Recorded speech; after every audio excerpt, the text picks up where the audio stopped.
السلام علیکم ورحمۃ اللہ وبرکاتہ۔ الحمد للہ رب العالمین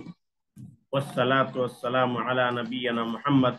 وعلی آلہ وصحبہ اجمعین ومن تبعہم بإحسان الی یوم الدین، اما بعد۔ عفت ماں بہنوں، اس سے پہلے ہم لوگوں نے یہ پڑھا تھا کہ اللہ کے رسول صلی اللہ علیہ وسلم نے اللہ کے پیغام کو بندوں تک پہنچانے میں کتنی پریشانی اٹھائی، کتنا دکھ سہا، کتنی مصیبت و آلام برداشت کیے، اور آپ پر جو ایمان لائے ان کو بھی کن کن حالات سے گزرنا پڑا۔ آج تو ہم گھر مسلم خاندان میں پیدا ہو گئے، ہم جانتے ہی نہیں اسلام کیا ہے، قرآن کیا ہے، نماز کیا ہے، روزہ کیا۔ ہمارا نام مسلم رکھ دیا گیا، مسلم گھر میں پیدا ہو گئے، ہم مسلمان ہو گئے۔ بعض لوگ کہتے ہیں کہ میں مسلمان ہوں اس لیے کہ میں گائے کا گوشت کھاتا ہوں، بعض لوگ کہتے ہیں مسلمان میں ہوں نا اس لیے کہ جمعہ کی نماز پڑھتا ہوں۔ یہ آج کے دور کے مسلمانوں کی پہچان ہے۔ پتہ ہی چلے گا مسلمان ہے لیکن پتہ نہیں کون کون سے امور انجام دے رہے ہیں، اللہ حفاظت فرمائے۔ تو وہ مسلمان تھے جنہوں نے اسلام کو سمجھا تھا، قرآن کو سمجھا تھا، آپ کی تعلیمات کو سمجھا تھا، اور آپ پر ایمان لے آئے، آپ پر ایمان لائے تھے، گھر بار کو چھوڑ دیا تھا، بیوی بچوں کو چھوڑ دیا تھا، مال و دولت کو چھوڑ دیا تھا، ہر قسم کی پریشانی سے دو چار ہوئے تھے، ستائے گئے تھے، پریشان کیے گئے تھے۔ جیسے روایتوں میں آتا ہے کہ حضرت بلال رضی اللہ تعالیٰ عنہ کے متعلق کہ حضرت بلال رضی اللہ تعالیٰ عنہ جب مسلمان یہ غلام تھے تو ان کا آقا جو ہے، ان کا مالک جو تھا کیا کرتا، ان کو جو ہے جب دھوپ تیز ہو جاتی تو دھوپ تیز ہو جانے کے بعد لے جا کر کے چٹیل میدان میں لٹا دیتا، اور لٹا کر کے اوپر سے بھاری پتھر بھی رکھ دیتا، اس لیے رکھتا تاکہ اگر پیٹھ جلنے لگے تو حرکت نہ کر سکے، اور کہتا کہ یا تو اسی طرح جلتے جلتے مر جاؤ یا تو محمد صلی اللہ علیہ وسلم کا دین چھوڑ دو، اگر محمد کا دین چھوڑ دو گے تو ہم تمہیں چھوڑ دیں گے، اگر ایسا نہیں کرو گے تو ہم کیا کریں گے، تمہیں اسی طرح تڑپا تڑپا کے مار ڈالیں۔ اسی طرح حضرت صہیب رومی رضی اللہ تعالیٰ عنہ پریشان کیا گیا، صہیب رومی رضی اللہ تعالیٰ عنہ کو پریشان کیا گیا، تکلیف دی گئی، خبیب رضی اللہ تعالیٰ عنہ کو تکلیف دی گئی، سولی پر چڑھا دیا گیا، سمیہ رضی اللہ تعالیٰ عنہ کو اسلام کی راہ میں شہید کر دیا گیا۔ اسلام کی راہ میں سب سے پہلی شہیدہ جو ہیں سمیہ رضی اللہ تعالیٰ عنہ، جو عمار بن یاسر کی ماں تھی، یہ پہلی شہیدہ ہیں جو اسلام کی راہ میں شہید ہوئی، اور دشمن نے انہیں مار کر کے ان کی شرمگاہ کو مار کر کے ہلاک کر دیا۔ کتنا اذیت ناک وہ وقت رہا ہوگا جب ان حالات سے یہ گزر رہے ہوں گے۔ آج ہمارے پر پریشانی آتی ہے، تھوڑی سی تکلیف آتی ہے ہم بلبلا اٹھتے ہیں، آؤ فضا بکا بلند کرنے لگتے ہیں، رونے لگتے ہیں، گل گلانے لگتے ہیں، جبکہ قرآن نے کہا الف لام میم احسب الناس ان یترکوا ان یقولوا آمنا وهم لا یفتنون ولقد فتنا الذین من قبلهم فلا یعلمن اللہ الذین صدقوا ولا یعلمن الکاذبین۔ کیا لوگوں نے گمان کر لیا ہے کہ لوگوں نے کہہ دیا کہ ہم ایمان لے آئے تو چھوڑ دیے جائیں گے، آزمائے نہیں جائیں گے؟ احسب الناس ان یترکوا، کیا لوگوں نے گمان کر رکھا ہے ان یترکوا کہ لوگ چھوڑ دیے جائیں گے، ان یقولوا آمنا کہ لوگوں نے کہہ دیا کہ ہم ایمان لے آئے، آزمائے نہیں جائیں گے؟ وَلَقَدْ فَتَنَّا الَّذِينَ مِن قَبْلِهِمْ، البتہ تحقیق کہ ہم نے ان کو اس سے پہلے بھی آزمایا تھا، اس سے پہلے لوگوں کو بھی آزمایا تھا، فَلَا يَعْلَمَنَّ اللَّهُ الَّذِينَ صَدَقُوا، تاکہ اللہ تعالیٰ تم میں سے سچوں کو اور تم میں سے جھوٹوں کو جان لے، تم میں سے سچوں اور جھوٹوں کو جان لے، یعنی پتہ چل جائے کون اللہ پر ایمان لانے والا، ایمان لانے میں سچا ہے، اور